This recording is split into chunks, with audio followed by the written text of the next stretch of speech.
Mes chers salam alaykoum, toujours en parlant de la philosophie de la vie, aujourd'hui je voudrais vous parler du fait de lutter contre l'égoïsme, l'arrogance et la cupidité.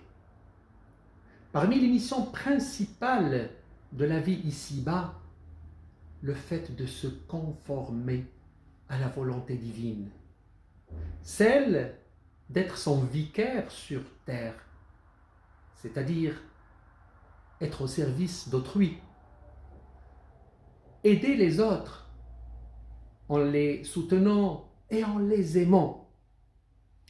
L'être humain, dans sa nature primaire, est égoïste et son âme l'incite à faire du mal aux autres. D'ailleurs, le prophète Sidna Yusuf alayhi salam le reconnaît quand il dit وَمَا أُبَرِّئُ نَفْسِي إِنَّ النَّفْسَ لَأَمَّارَةٌ بِالسُّوءِ إِلَّا مَا رَحِمَ رَبِّي.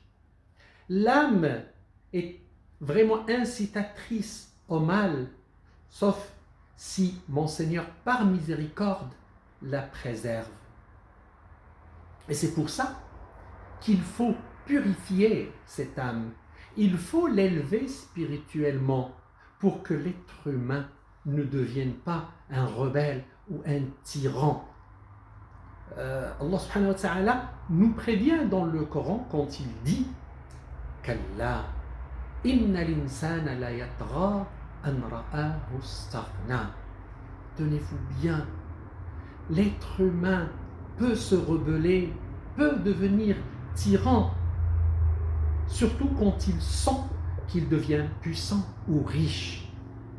Donc, la tyrannie vient surtout de ce sentiment de supériorité, quand on se sent supérieur à l'autre. Satan a été d'ailleurs maudit pour toujours par Dieu, parce qu'il s'est senti meilleur que Adam à sa création.